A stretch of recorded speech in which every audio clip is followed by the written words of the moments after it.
porque además a diferencia de los seres humanos, ya sea digital o físicamente, pues el libro va a perdurar mucho, va a dejar una huella que va a durar en lo posible hasta siglos. Entonces es una dicha estar acá con personas que aún sienten ese llamado de para compartir sus experiencias y lo que saben hacer. Entonces los quiero presentar.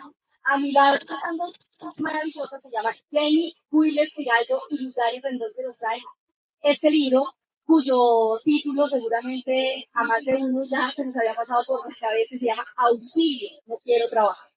Gracias por estar acá el día de hoy acompañándonos.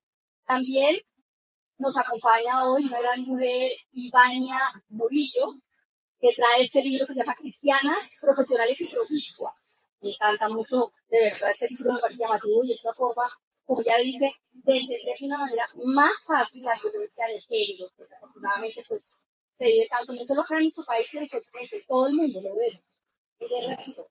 Luego traemos el chico creativo del grupo, que se llama Andrés Álvarez, y trae su libro, El elegido. Es una fábula maravillosa, histórica, de la que ya nos va a hablar. Y por último, no menos importante, nuestro gran amigo Marcel Verán, a quien no solamente pues conocemos porque sino que Marcel ha sido, digamos, el mentor, ¿no?, de muchos de los autores que están en la FIBO, y además ha sido esa persona que los ha impulsado y les ha ayudado y los ha formado para hacer speakers y que hoy en día cuentan con conferencias en Colombia y en otras partes del mundo. Les pido por favor un aplauso para este.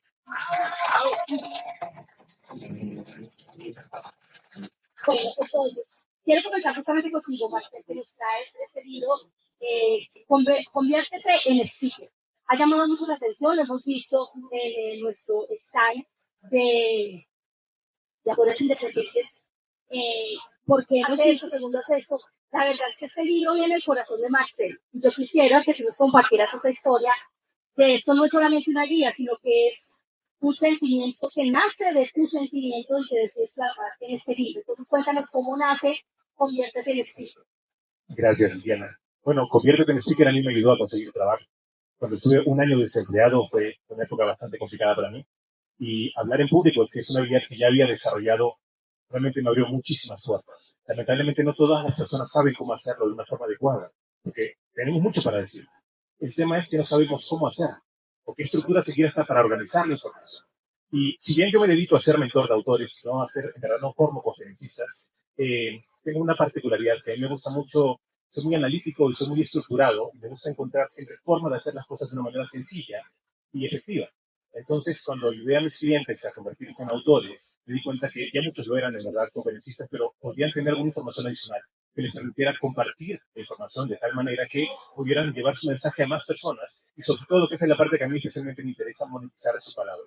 Nosotros podemos monetizar con el libro no solamente por la venta de libros, sino también a través del libro podemos ganar la autoridad para poder conseguir oportunidades de nuestros servicios. Y hablar en público, junto con ser autor, son las dos formas que yo conozco más poderosas para poder materializar ventas, sueños y demás. Marcel, tú dices que esto nació en un momento pues muy dramático de tu vida porque estabas en trabajo. ¿Tú qué hacías antes de comenzar toda esta historia de ser escritor y de enseñarle a la gente, pues, a cómo tú dices, a monetizar esas historias tan personales? Bueno, yo vengo del mundo de recursos humanos, especialmente el tema de formación y desarrollo. El desarrollo de las personas siempre me gustó. En su momento fui cabeza de una empresa española. De hecho, hemos hecho universidades corporativas, entonces estoy muy contento con esa época de mi vida. Pero aún así, no me sentía de todo contento, no quisiera nada. Pero la verdad necesitaba encontrar una actividad que me permitiera a mí directamente trabajar en cosas en las cuales yo no encontraba más propósito, porque las organizaciones que tienen derecho a hacer dinero no siempre tienen en cuenta los intereses de todos sus colaboradores. Así que mi oportunidad de poder ayudar a las personas, como uno a uno, es que me llevó más a poder dedicarme a la tecnología. Pero antes era recursos humanos, formación y desarrollo. Por eso es que aprendí a hablar en público y a dar talleres. Okay. Bueno, pues fíjate que además Marcel nos da pie para hablar de otra de las obras que está acá, que él hablaba que él trabajó en recursos humanos y sabemos que el manejo de personal, pues es, pero también cuando somos el personal, cuando somos empleados, nos sentimos cansados, nos sentimos abatidos y seguramente alguna vez por nuestra mente pasa es, no quiero ir a trabajar, me quiero quedar en la casa, yo no me he ganado la lotería, porque tengo que pararme todos los días. Y eso es terrible, perderle la pasión y cogerle pereza al trabajo. Entonces les quiero empezar aquí con Luzario, quiero empezar contigo, Luzario, porque este libro, ella me contó la historia más o menos de dónde fue lo que la joven dijo, acá hay un problema, acá hay un problema. Entonces yo te invito a que a veces esa historia tan bonita que me contaste unos días de que comenzó la idea de este libro de Auxilio. Auxilio no quiero ir a trabajar, nace a raíz de mi historia personal. Soy ingeniera hace 30 años y hace 20 años yo trabajaba acá en Bogotá en el INE. Todos los días llegaba a las 6 de la mañana junto con otro compañero. Después llegábamos, nos tomábamos un cafecito. Entonces yo me iba a las 5 de la tarde que se quedaban en la oficina. Un día, después de todo, me pareció un poco raro. Estuve ahí, tranquila. A las 8 de la mañana yo escuchaba un murmullo en los corredores. La gente empezó a hablar, la gente empezó a murmurar. Él había muerto en la clínica Conti de Italia. Eso a mí me dolió profundamente porque es cierto que a los 2 días ya había otro aviso con otro nombre, había otra persona sentada en su escritorio, ese puesto para la empresa pudo ser reemplazado, pero para su familia, su abuelita, su mamá, sus hijos, su esposo, sus amigos, jamás podrá ser reemplazado. Y él me inspiró a investigar durante 20 años el tema del estrés laboral. En esa búsqueda que encontré a Jenny hace 3 años, en donde ella había investigado durante 25 años y nos unimos y nos dimos cuenta que teníamos más o menos las mismas metodologías, los mismos arquetipos y decidimos unirnos y investimos en mucho bienestar y mucho placer porque lo habíamos logrado. Habíamos logrado gestionar nuestros propios estrés y sabíamos que queríamos dejar una huella en este mundo para que una persona como Juan pudiera leer nuestro libro hace 20 años. ¿Qué tal esta historia? Yo les pregunto, ¿quién de ustedes ha sentido estrés laboral? ¿Y estrés en algún momento de su vida? Es que el estrés se los volvió costumbre, ¿no? Desafortunadamente es como un compañero casi continuo en nuestras vidas. Entonces le quiero preguntar ahora a nuestra coautora Jenny de Auxilio. Jenny, ¿cuáles son esas alarmas? Porque a veces uno dice, no, pues sí, tengo estrés, pero pues yo estoy internado, me estoy como, tengo un estrés, pero ¿a qué le tenemos que poner muchísima atención para saber que estamos a eso de realmente, quizás, a pasar un problema mayor, pero más allá de no llegué, se me pasó el tiempo, de no entregué el trabajo? Bueno, ese libro que se llama, lo repito, Auxilio, no quiero ir a trabajar, te enseña las alarmas, Diana. Tenemos 5 arquetipos, un test que es un código QR gratuito, abierto para todos ustedes. En tan solo 2 minutos lo desarrollan y sale el arquetipo de manera inmediata que va a decir para cada uno cuál es la alarma, porque son completamente distintas. Puede haber una alarma en la que algunas personas sientan deseo de huir, salir corriendo, no quiero estar aquí. Para otros, estar muy ocupados, sentirse con el deseo de hacer más tareas. ¿Te escuchan mejor? Entonces son 5 tipos o arquetipos y cada uno es una alarma diferente. Huir, tener muchas tareas, ser hipersociable, querer organizar muchos eventos todo el tiempo o simplemente no querer estar. Ahí les va a decir cada uno de ellos y cae un reto hermoso de 5 días para que aprendan a autogestionarse y solitos puedan seguir adelante en bienestar de plenitud. O sea, ese código está en el libro o dónde se puede conseguir o lo... El código QR está en el libro. Para hacer el test. Está en el libro. Y está en los separadores del libro, en el stand 317, pabellón 3, piso 1. Si no ha pasado por ahí, está perdiendo una oportunidad grandísima de conocer ese arquetipo. Bueno, quiero hablar más de este libro porque es muy interesante y porque muchos levantaron la mano y yo he sentido como ese llamado. Al escribir el libro me imagino que ustedes mismos se identificaron con muchas cosas. Dijeron, no sé qué hemos vivido de ese estrés. Pero cómo ayudarle a la gente ya identificado, ¿no? Los arquetipos, cómo ayudarles a no caer en esa trampa que se nos vuelve el estrés laboral, porque ya escuchamos la historia que te inspiró. Somos desafortunadamente un número más cuando estamos en el estrés. sí, muy querido, el señor de la trama muy querida, el compañero y todo, pero la verdad es que el día que no vamos somos absolutamente reemplazables. Entonces, digamos, ¿cuáles son las sugerencias que dan ustedes un poco, sin hacer spoiler, para que obviamente ver el libro, pero para ayudar un poco a la gente como a superar ese... Diana, el estrés siempre va a aparecer, o sea, no es posible que no aparezca. Lo que sí es posible es que lo identifiques más rápido lo transformes. No hay que quedarse una noche entera, una semana triste, un mes quejándose o la vida completa queriendo pensionarse. Es posible identificarlo, transformarlo y pasar por ahí tiempos cortos. Quizás las mejores herramientas es ponerse en calma, gestionarlo con las tareas que podemos pues, respirar. Ya sabemos también aquí tenemos una experta, es fundamental. Cambiemos por un momentico de tema y hablemos de la violencia femenina, ¿no? Y para eso, entonces, le doy la bienvenida a Ivania. Es un tema, vemos muy frecuentemente eso en nuestro ecosistema más cercano.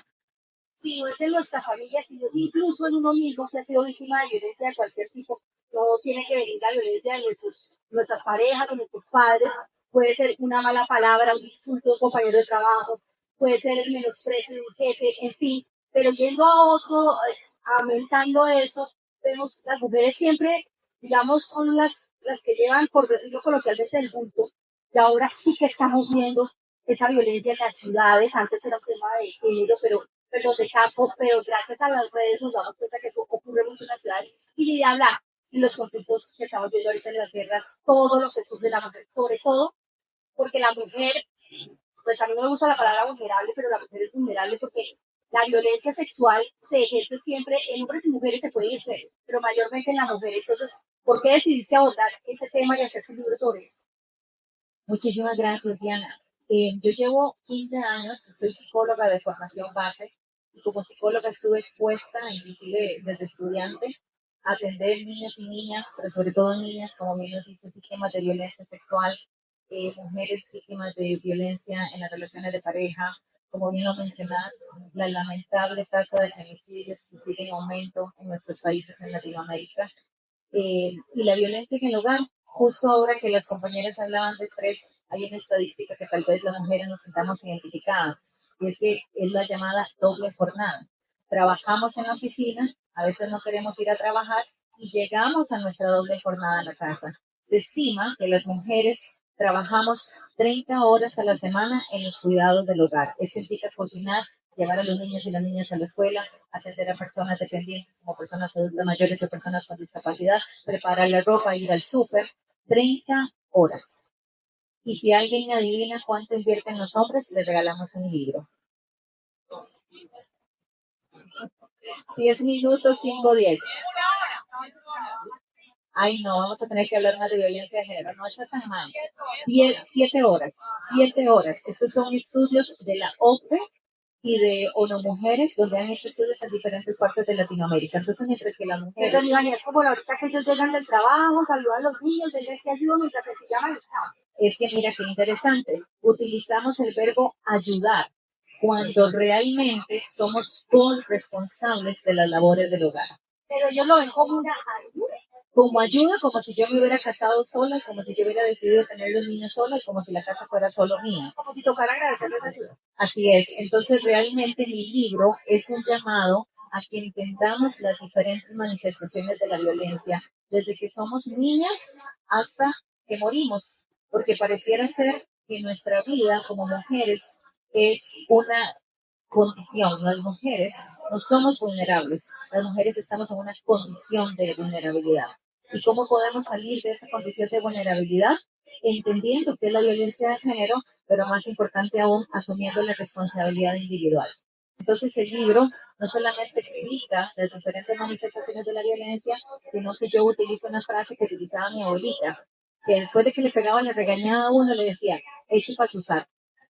Entonces mi invitación al final del libro es, ¿qué vas a echar para tu saco?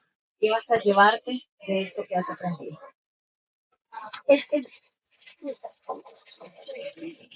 Aceptar que uno ha sido víctima de violencia es difícil, pero estoy segura que las mujeres que estamos acá en algún momento o hemos sido agredidas, un empujón, una mala palabra, o hemos sentido una violencia, que es la violencia psicológica. Levante la mano quien se ha sentido víctima de violencia psicológica en su vida. Esa es una violencia que no se ve a la luz de los ojos, no se ve a simple vista, pero que puede ser incluso mortal, porque he conocido casos de mujeres que esa violencia psicológica, esa presión las llevó a una depresión y después de este suicidio, que muchas veces, desafortunadamente, acabaron con la vida de la víctima. Cuéntanos esas diferentes clases de violencia, ¿no? Y cómo se está sometiendo la sociedad en esos puntos. Claro, cuando Marcel me ayudó en la revisión del libro, me hizo ver algo de lo que yo no era consciente.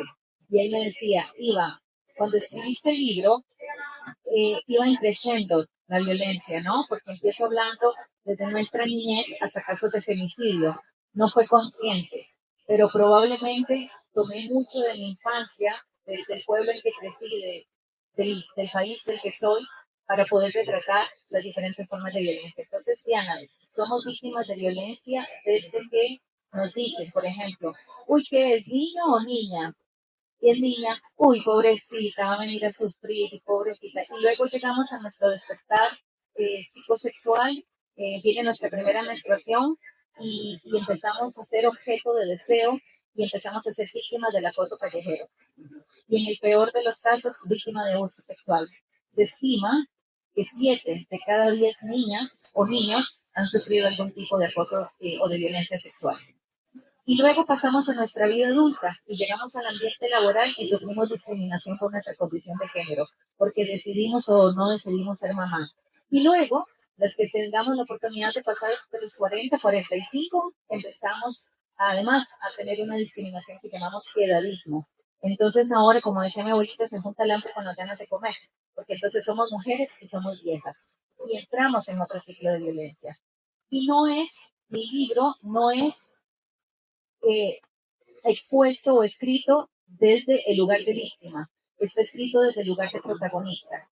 Porque si entendemos nuestro lugar de víctima, también podemos entender nuestra responsabilidad, como yo digo, en abrir espacio para otras mujeres. Las mujeres que estamos aquí, profesionales y además escritores, que tenemos un micrófono, estamos en un lugar de privilegio. Y ese lugar de privilegio es un lugar de responsabilidad para ayudar a otras personas a entender la violencia y erradicar la violencia.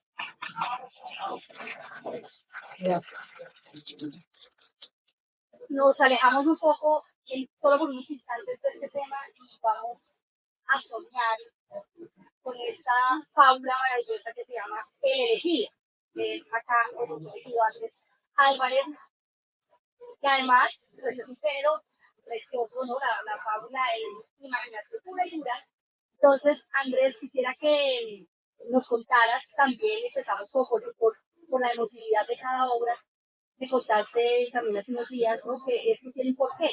No solamente que quiero hacer algo histórico y algo, sino que esto tiene algo de fondo muy bonito que está relacionado con tu mamá. Yo quisiera que nos contaras esa historia, que la compartieras con las personas que están acá. Ahí, escucha.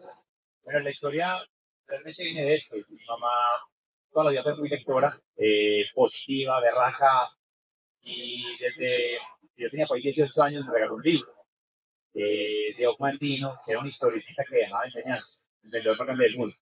Y era un pelado necio, rumbero, y me enganchó con la lectura, más que todo con el crecimiento personal. Y desde eso mi mamá generó en mí un apetito por leer, por aprender. Pues yo me he leído todo lo que ha sido de John Maxwell, Brian Tracy, de Tony Robbins, son mis mentores. Pero esta que yo siempre quise dar y aprendí que el poder de la historia o la metáfora nos puede ayudar a muchas enseñanzas. Y el cuento con mi mamá, pues yo le empecé a mostrar a ella que estaba cogiendo todo lo que ella quiso de mí. Yo regalo libros, y la empresa, yo creo que yo he regalado más de 3.000 libros de mejora personal, porque creo que a través de un libro, de una historia, uno puede mejorar la sociedad. Y me he dado cuenta que es a través de la historia que mucha gente quiere aprender. Entonces, algún día le dije a mi mamá, yo quiero escribir un libro como el que vos me regalaste. Mi mamá tiene en este momento un cáncer muy bravo, lleva 6 años peleando, pero creemos que estamos en una parte muy difícil en este momento.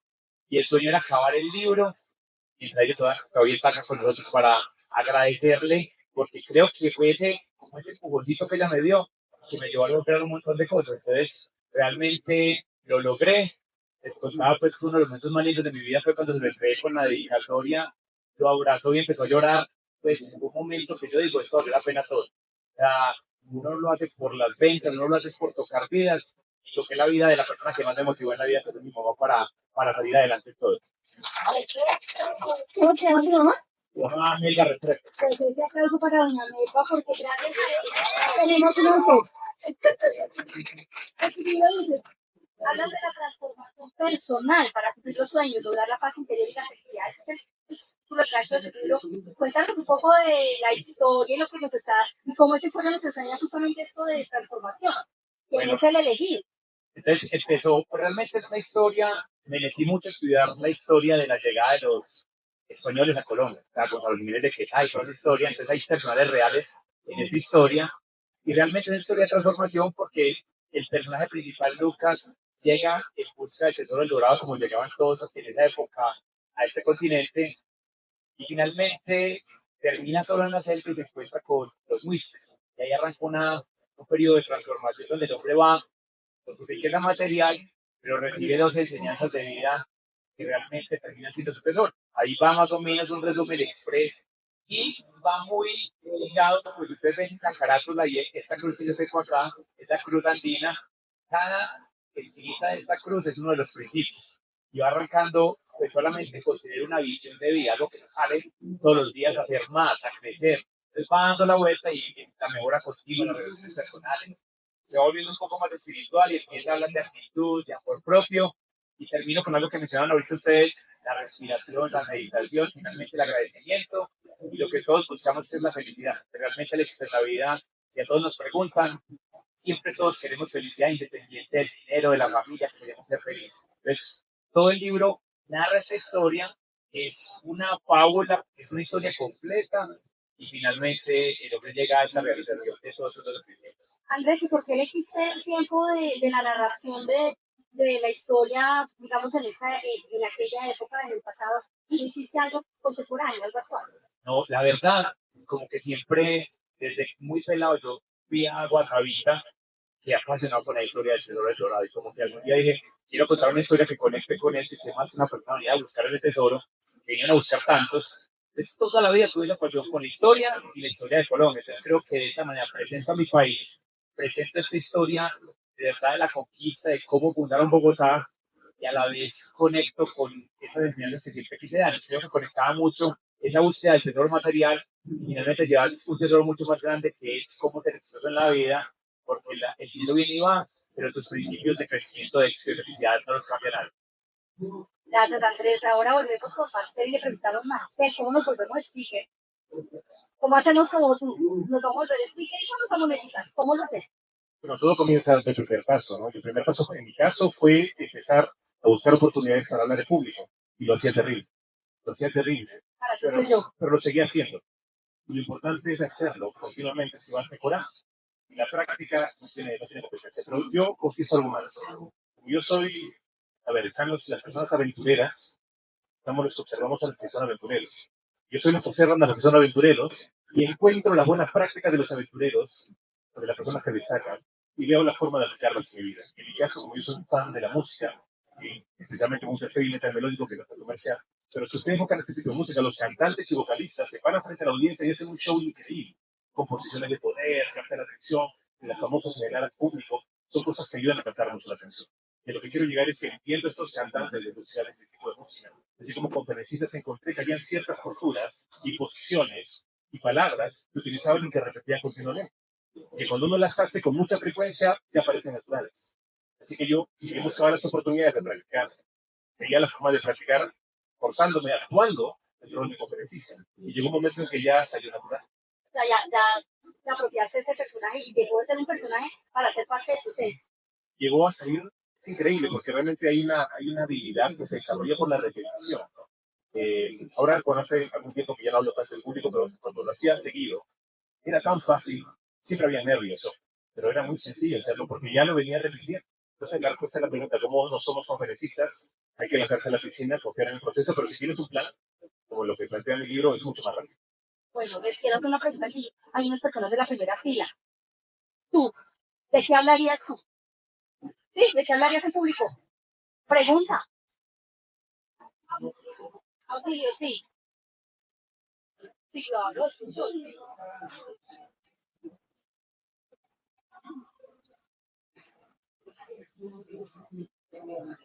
Yo le pregunto a las autoras de auxilio, ¿cómo diferenciar el poder del trabajo de uno, o sea, su vocación, con lo que le pasa con los jefes? Porque es que los jefes se miran siempre a veces, ay, no sé cómo decirlos, pero los generadores de todo ese horror que uno vive. O sea, ¿cómo diferenciar uno su vocación y salvarla?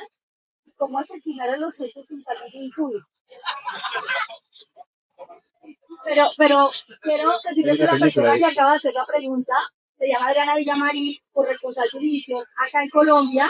Entonces es una periodista con casi 40 años de experiencia que sabe lo que es el estrés con los cierres más tremendos que hay.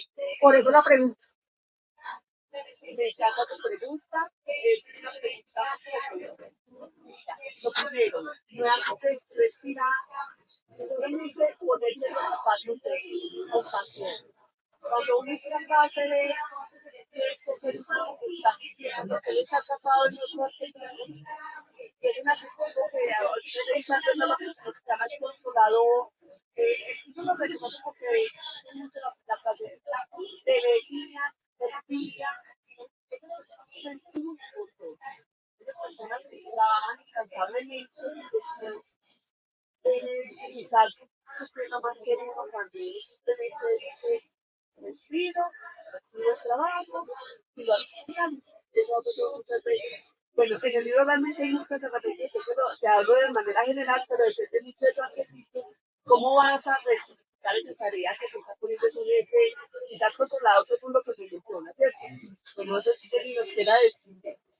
Yo quiero dividir la respuesta en dos. Hablaste de propósito. Y les voy a dar 3 claves para encontrar el propósito. Primera pregunta para el propósito. ¿Qué te gustaba hacer de niña?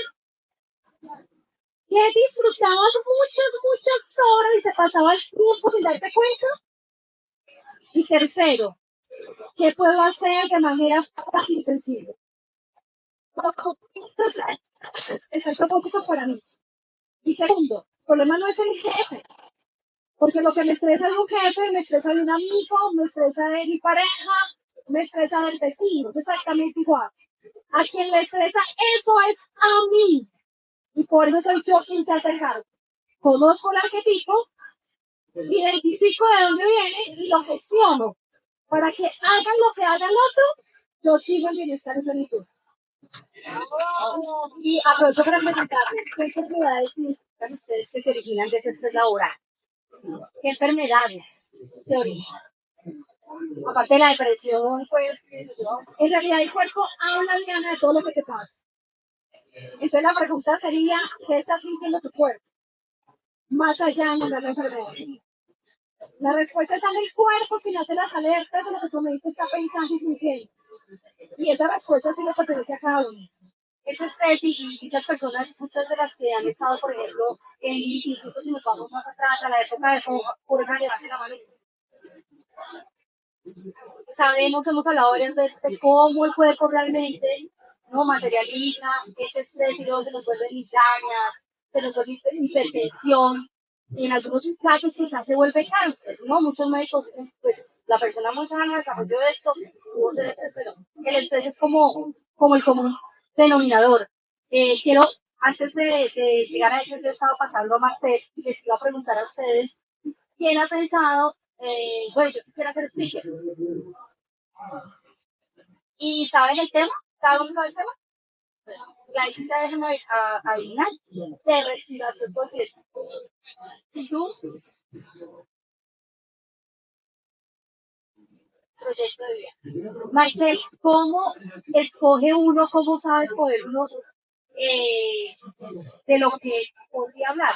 O sea, yo conozco el país, también de la persona que está habla de su proyecto de vida. Es decir, que en estos casos, ese tema sale de su alma, ¿sabes? De su esencia. Pero de pronto alguien más es más práctico y dice, mira, es que yo soy tremendo físico, no quiero hablar de eso. ¿Cómo escoger o cómo saber uno realmente por dónde se debe? Perdóname, ¿por la cabeza o por el corazón? Sabes, esa pregunta, cuando se trata de los libros, me preguntan sobre qué me conviene escribir. Es lo mismo. Y dependiendo a quién tengo al frente, le respondo una de dos cosas. Porque en algunos casos la mente, lo práctico, suena más. En los otros casos es la parte espiritual. Y yo creo que ambas son válidas. Voy a ir primero por la parte racional, que a mí me gusta mucho, muy práctico es aquella que te permite monetizar más. Y vas a monetizar más rápidamente para que puedas financiar tus proyectos y hacer lo que desees. Entonces, en ese sentido, puedes tomar elementos como, tengo la experiencia, me gusta hacerlo, me es fácil hacerlo, hay demanda y no hay muchas barreras que tenga que superar para poder venderlo y es fácilmente implementable, por ejemplo. Entonces, esa mirada práctica ahí la uso para seguir los temas de los libros, pero también está la conferencia. Ahora, lo ideal es que si vas a dar conferencias, haz el libro y que seas potente, porque eso es muy poderoso. Ahora, la respuesta espiritual, ¿no? Yo sí creo que es un tema de llamada. Y yo cuando me conecto con la parte espiritual ya no pienso en estadísticas, no pienso en el mercado, no pienso en lo que me dice el mundo que necesita, sino en lo que realmente quiero yo. Porque a mí me va a hacer bien al expresarlo a través de mi palabra. Ambas son válidas. En mi caso, he hecho los dos y los dos no han funcionado conmigo. Ivania, te pregunto a ti, tu tema, como lo hablábamos ahorita, pues es muy duro, pero de alguna manera, ¿qué es el objetivo, qué es lo que esperas aportar con este libro, ¿no? Más allá de visibilizar algo que, como lo decíamos, gracias a los medios, a las redes, todo, pues sabes que no está más, ¿no? Vivimos de tipo muy amarillista, entonces hay que despegar, pero ¿qué solución o qué vía de aportación tienes tú? Sí, yo creo que todo el mundo habla de violencia de género, pero pocas personas saben de qué se trata. Entonces, por ejemplo, cuando vemos los medios, es un contenido amarillista que lejos de concientizar y educar, promueve sesgos y promueve estereotipos de género. Y se da el fenómeno que las feministas que trabajamos el tema de género llamamos revictimización. Es volver a victimizar a la víctima. Por ejemplo, en mi país ahorita está circulando una lamentable desaparición de una chica modelo y lo que hacen es publicar las fotos de la chica en traje de baño, en su ropa, como si eso fuera lo que importara. Entonces mi libro lo que dice es, ¿esto es violencia? Stop, y cómo decir stop a la violencia. Ahora que Andrés hablaba de lo bonito que fue el testimonio de su mamá, yo tenía mucho miedo de que mi papá leyera el libro. Y cuando hice el lanzamiento del libro, vi que agarró uno del staff. Yo decía, me voy a quedar sin papá, sin apellido, sin familia, porque ningún papá quiere escuchar cómo vivió su hija la adolescencia y la adultez, sea porque le duele o porque no quiere saber. 3 días después, mi papá vive a 3 horas de mi casa, me mandó un WhatsApp que decía, hija, amor, como me dice el amor, terminé tu libro, te quiero felicitar, estoy muy orgulloso de ti y te quiero pedir perdón, porque fallé como papá, como esposo y como hijo. Eso es lo que busco con mi libro, impactar las vidas para que la persona diga, sí, he sido víctima o he sido la persona agresora, pero es posible decir no y parar el abuso. Y no también es una respuesta válida en muchos casos y obviamente frente a bueno, Andrés, volvemos contigo y sobre todo eh, nos hablabas de tu inspiración fue esa historia que conociste de pequeño, Guatavita, todo, pero ¿qué otras fascinaciones? Porque es una persona que te lanza a escribir una fábula, pues es que la imaginación tiene que estar a un ritmo, entonces, aparte de presentarte, no sé, qué lindo, digamos, de que te nutriste aparte de tus historias, de buscarte, digamos, cómo fue el ejercicio, ¿no? Literal, de realizar el elenco, de escribir el elenco. Dos cositas, pues uno, yo soy una persona muy creativa, por naturaleza. Yo, pues, en la empresa en la que trabajo, soy el líder de innovación. Yo he sido creativo por naturaleza y pues en tema literario me metí a varios cursos de escritura creativa y ahí es donde empecé como a soñar con los personajes, como darles vida, como pues cosas que les dieron, ¿no? Como cómo marcaría esta persona, cómo hablaría y aburridor. Y empecé a darle vida a estos personajes, tratando de conectar con la historia que yo tenía que contar, pero sí me dieron un formato de cómo tenía que contar la historia, cómo arranca, cómo esto es creciendo que va haciendo más útil la historia. Entonces fui creando los personajes de historia y estoy fluyendo. Yo creo que increíble que pasa cuando uno escribe la historia, después empieza como a desarrollar sola. Y me senté, pues tengo fotos en los pinares, que me sentaba con mi esposa, que usted la conoció, es una foto impresionante. Me sentaba con ella como a diseñar cómo iría la historia, qué haría cada persona. Y muchas películas que me inspiraron. Y muchas películas ¿Cómo cuáles? ¿Cómo cuáles? pues no vas a creer porque es muy charro lo diferente que son. Primera, no sé si recuerdan una que llamaba Danza con Lobos, que era con Kevin Costner. Él convivió con los indígenas allá en Estados Unidos, me leí el libro y me vi la película de Matrix, porque es elegido. Entonces, viendo cómo lo señalan a él, cómo le empiezan a educar. Hay otra, Kung Fu Panda, imagínate, por las enseñanzas que le da la tortuga. Entonces, en cada película fui sacando como cositas que me gustaban para yo poder proyectar personajes. Entonces, la creatividad llegó desde allá. No sé cuánto me olvida decir, pero ahorita me acordará, fueron como 5 o 6 libros y películas. Entonces, ya yo quiero conectar con este personaje, cómo habla. Pero así fue como vino siendo la creatividad. Yo no sé si en este punto alguien tiene una pregunta para algunos de nuestros autores. ¿Para qué? ¿Iván? Ajá.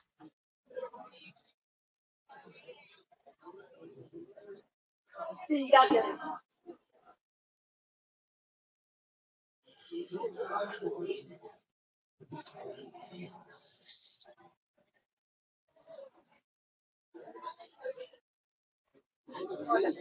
Bueno, en este auditorio,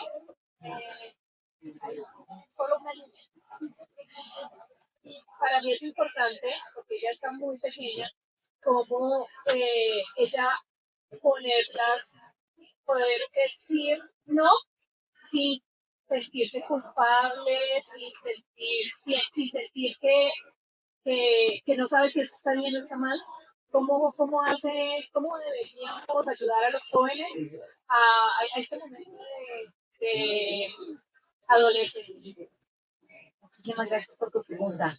Eh, Últimamente ustedes han escuchado hablar quizás mucho del concepto de seguridad psicológica. ¿Sí? Bueno, las mujeres y los hombres, padres, madres, hermanos, parejas, debemos ser lugares seguros para las niñas, los niños y las personas adolescentes. ¿Qué significa esto? Eh, Dudas, por ejemplo, en la adolescencia tienen que ver todo con nuestro despertar sexual, psicosexual, con nuestro crecimiento. Y yo no sé ustedes, pero en mi época, yo nací en el 79, tengo casi 46 años, todavía hablar de tu primera menstruación era un tabú. Entonces, desde empezar por desmitificar y desde hablar en términos de igualdad entre hombres y mujeres en las relaciones es súper importante. Yo siempre le digo a las personas que se acercan a mí porque tienen hijas adolescentes o hijos, Iva, ¿qué puedo hacer? Yo lo que les digo es, invíteles a soñar, construye con ellos un sueño, porque el camino hacia cumplir ese sueño es lo que te dice, esto no me conviene, esta relación no me conviene, esta relación es abusiva, y es donde podemos decir no, porque hay un propósito. Eso yo creo que es invitar a soñar a las niñas y los niños y convertirnos en lugares seguros para ellos. No también es una respuesta y hay que saberla. Totalmente vale. Además, las mujeres tenemos que aprender a decir más veces no. No, exactamente. ¿Alguna otra pregunta antes de continuar con la última parte de pan? Porque escogiste la fábula. Porque escogí hacer otro una fábula o porque escogí la fábula así como la hice. Porque, el tema de la fábula es porque, como decía ahorita, yo siento que uno se conecta con historias. Muchas veces, cuando uno va a cualquier charla y alguien te cuenta una historia y después te dice, esta es la enseñanza, entonces uno se acuerda de la historia con emotividad y entonces te quedas con la enseñanza. Entonces, el tema de la historia era simplemente que yo quería un vehículo potente para una de las enseñanzas muy lindas de vida que yo considero una enseñanza que llevaba a mí a través de la vida. Entonces, conecté mucho de la historia con lo que yo quería enseñar. Bueno, entonces, ya para irnos, porque tenemos otro panel súper interesante también. Les tengo el libro de auxilio, no quiero ir a trabajar a tus autoras preguntando. Todos ustedes, no solamente ellos, todos ustedes, unos tesis se han llenado acá con su libro, Marcel quiere ya varios libros, pero ustedes también, digamos, han llegado acá a la FICO, que es un escenario maravilloso, una gran vitrina, que sigue después de auxilio hacia dónde se quieren encaminar, cuál es el plan y en qué veremos a Jenny Yalutari próximamente. Por ahora está todo este evento disfrutar muchísimo, así como el festival del libro con el gallego, porque acá lo más importante para mí quizás es dejar huella en las personas que tengan este libro. ¿Qué sigue, Diana? Dios mío, es el año más importante de mi vida. Pensionado a los 46 años, este es mi año sabático. Entonces, para mí este año sigue vivir el presente. Más vino, más amigos, más libros, más fans, más amigos. ¿Sabes qué se llama? Y Vania Murillo, cristianas, profesionales y promiscuas. Está muy bueno. Sí, está muy bueno. El título ahí está, además. ¿En qué te debemos? Bueno, Vania viene de Costa Rica, no sé si ya lo había dicho, pero ¿en qué te debemos? ¿En qué quieres seguir trabajando? ¿Cuál es tu sueño? Bueno, ahora que Jenny hablaba, yo decía, sí soy, sí soy, sí soy. Que me encantaba hacer de niño. Yo tengo dos hermanos mayores. A mí me encantaba leer y entonces no sabía leer y agarraba los libros de mis hermanos y los leía y escribía y no sabía escribir. Entonces yo estoy en estado de flow cuando escribo. Entonces ahorita se me ocurrió la locura de ir a indagar en la historia del linaje Murillo. Estoy yendo hasta mis tatarabuelas para conocer en qué contexto crecieron, qué me heredaron, y en qué contexto del movimiento feminista en Latinoamérica se enmarcan. Por ejemplo, cuál fue la primera que pudo votar, cuál fue la primera que adquirió una propiedad privada, la primera que se divorció, la primera que dijo soy lesbiana, la primera que, etcétera, etcétera, etcétera. Es decir, quiero honrar a mis bisabuelas, a mis tías y a mis abuelas que se atrevieron a romper paradigmas. Bueno, a conocer el linaje Murillo en el futuro. Y Andrés, el elegido, una fábula de transformación personal, los secretos para cumplir tus sueños, lograr la paz interior y la felicidad, también lo encuentran en nuestro stand, te lo entrego, porque me lo vas a firmar, básicamente por eso, y que nos cuentes en qué te veremos y después de eso que sigue para. Pues mira, por ahora acabo de terminar de traducirlo en inglés y mi esposo está poniendo el audiolibro con un tema muy bueno con Amazon, que uno puede sacar el audiolibro muy rápido. Entonces estamos sacando el audiolibro y tengo, pues ya, lo que pasa es que este es un trabajo duro, fueron 4 años escribiendo por las noches, entonces obviamente tengo otro libro en la cabeza, pero todavía no tengo permiso para escribirlo. Este es trabajo en equipo realmente. Tengo un estilo que quiero, lo que nunca nos ayuda en el tema de libertad financiera, pero también tengo que crear una historia. Entonces yo quiero crear, ya tengo todo el contexto de lo que es el curso, pero necesito crear la historia. Entonces será después que pueda trabajar, porque creo que ya yo tengo una visión de vida. Yo trabajo en algo, pero mi pasión es transformar vidas, es llevar personas a la felicidad, a la calidad de vida. Entonces voy a seguir trabajando en eso hasta que tenga 100 años. Pues que es elegido transformó muchas vidas, que muchas gracias para tu mamá, para que vea todo tu futuro también. Pero vamos a seguir trabajando. Claro. Claro, está súper involucrada. No, Rich, es que si no, mire como tiene 3 filmadoras. Es la manager. Nuestro chico consentido, Marcel. Bueno, Marcel, cuéntanos qué viene, porque es que Marcel también ya tiene un recorrido, cada vez me sorprende. Tu libro, y cuéntanos qué vamos a ver, qué nos van a seguir apoyando, porque Marcel ha sido un apoyo para muchas personas de esta comunidad, un amigo, siempre un amigo y una mano, a un WhatsApp. Bueno, en realidad si tomo la pregunta literal, ¿qué es lo que viene para mí? Yo estoy feliz de este trabajo, me enteré hace poco cuando nos reunimos con Ivania, me enteré del impacto que tuvo en su padre. Darme cuenta de esas cosas para mí no tiene precio. Pero a nivel personal yo tengo una pasión por la música. Y me descubrí como haciendo algunas canciones, haciendo algunas letras. Tengo un proyecto llamado Memorias de Desatar. Tengo una saga de 3 libros que son de fantasía. De hecho, los 3 libros los he convertido en canciones, son álbumes conceptuales. Y lo que quiero hacer es crear un show especial, que pueda contener músicos de sesión, cantar, yo hacer de narrador. Y quiero darle vida a eso. Ese es mi objetivo para este año o el próximo. Bueno, estoy segura que vamos a tener noticias, que siempre nos vamos a emocionar cuando nos vamos a ver estas caras. Estoy segura que las personas que se lleven estos libros no van a estar en absoluto decepcionadas. Todo lo contrario, se van a encontrar con temas que ustedes vieron muy diferentes, una jaula, un tema de violencia, de género, el estrés laboral, pero todos vienen desde la pasión. Cuando las cosas se hacen con la pasión, solamente pueden ser de una manera. Y es extraordinariamente bien, porque no es la mano peleando ni escribiendo, es el alma que nos está dictando.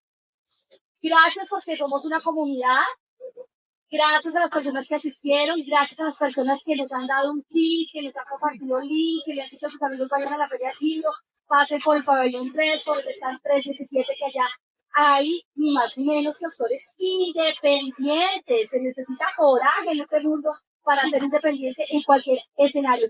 Les damos gracias a ustedes y también tengo que darle gracias a una persona porque si no es por una persona, no estábamos acá y es la persona que empezó a hacer esta comunidad. Entonces un aplauso para Carolina que nos acompaña.